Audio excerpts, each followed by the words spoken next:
Hello les amis, bienvenue sur ma chaîne où je raconte des histoires de meurtres et mystères.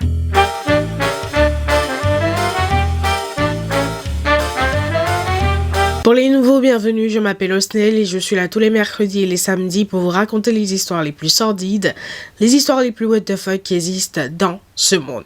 Alors si tu passes par là et que mon contenu te plaît, n'hésite pas à t'abonner, à activer la cloche de notification et surtout à venir me suivre sur Instagram. Et pour les anciens, well, ya knows, ya my babies, thank you.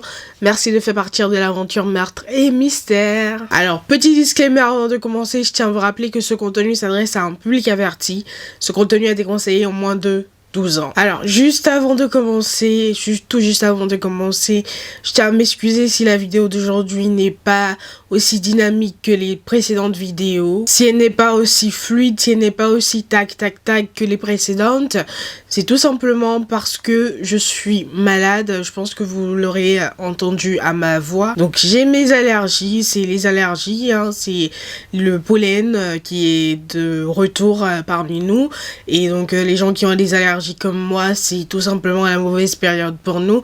Donc je suis tout simplement malade et ça fait 2 jours que j'agonise. Encore aujourd'hui ça va un peu mieux.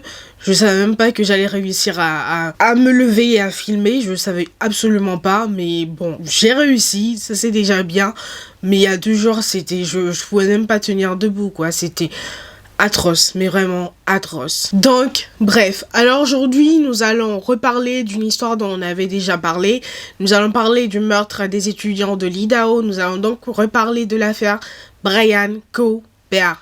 Alors pour ceux qui ne connaissent pas l'histoire, je vais tout simplement vous faire un petit récap, mais si vous voulez vraiment connaître les détails et avoir vraiment les détails de l'affaire, je vous invite à aller voir ma précédente vidéo que j'ai faite sur l'affaire.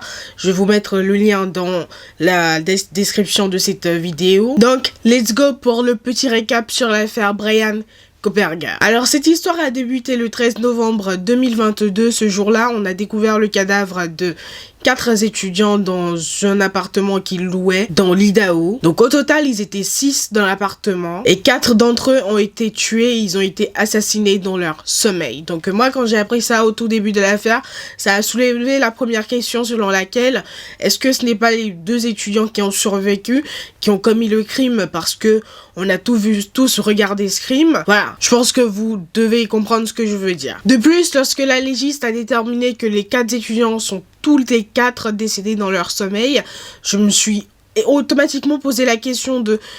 Oui, en fait, est-ce qu'il n'y a pas plus qu'un meurtrier? Parce que il y avait un couple parmi les 4 étudiants qui sont décédés.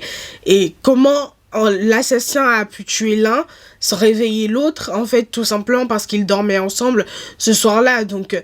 Vous voyez, en fait, je reviens en arrière sur l'hypothèse de est-ce que ce n'est pas les 2 étudiants qui ont survécu, qui ont quelque chose à voir dans l'affaire, qui ont quelque chose à voir avec le décès de leurs camarades. Donc, après tout ça, une enquête a très vite débuté et un suspect sera très vite arrêté. Donc, Brian Koberger a été arrêté fin décembre 2022 en Pennsylvanie chez ses parents et il a été extradé dans l'Idaho le 4 janvier 2022 et apparemment il y aurait énormément de preuves contre lui, comme apparemment son empreinte qui a été retrouvée sur un protège-couteau qui a été retrouvé sur la scène du crime, son téléphone qui montrait qu'il faisait des rondes dans le quartier des étudiantes, qu'il surveillait le domicile des étudiantes, le fait qu'on ait retrouvé des photos de l'une des étudiantes dans son téléphone. Enfin, il y a plein de trucs qui le relie du coup à la scène du crime. Et moi, le truc qui me dérange en fait dans cette affaire, c'est que Brian, il ne parle pas. Il ne parle pas, il ne s'exprime pas, il n'exprime pas d'émotion. Apparemment, même en prison, t'as des gens qui lui balanceraient des choses, qui l'insulteraient, qui le taperaient même. Et apparemment, il n'a pas de réaction, il n'a pas d'émotion, il ne réagit pas. Et c'est pareil, même à chaque audition, ou à chaque fois où il doit se retrouver devant le juge, il ne parle pas, il est... Enfin, on dirait une pierre, il est là, il ne parle pas, il ne montre aucune émotion. Et moi, franchement, je ne comprends pas. C'est la première fois que je vois ça. C'est vrai qu'on peut voir ça dans des films ou dans des séries, des trucs comme ça. Mais c'est vraiment la première fois que je vois quelque chose du genre. Il ne parle pas, il ne montre aucune émotion. Il ne dit même pas « je suis innocent ».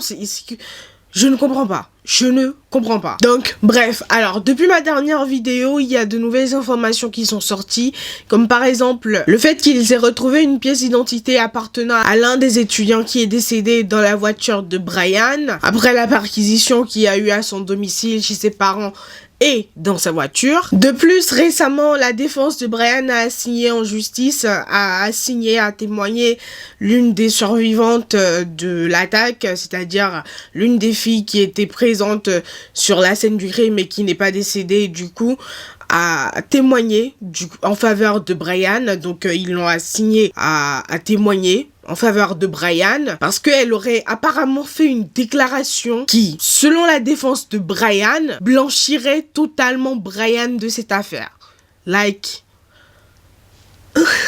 What? Après, d'un autre côté, t'as les avocats, du coup, de la fille qui se battent, du coup, pour faire annuler cette assignation à témoigner, cette assignation en justice. Parce que, en fait, ils ne veulent tout simplement pas que la fille aille témoigner en sa faveur, sachant que il est accusé d'avoir assassiné ses camarades. Donc, pour l'instant, il y a une lutte judiciaire, du coup, en cours. Il y a une forte bataille judiciaire en cours par rapport à cette affaire-là que je suis de très très près parce que j'aimerais vraiment savoir du coup comment ça va finir tout simplement. Like, est-ce que la fille sera obligée d'aller témoigner du coup en sa faveur?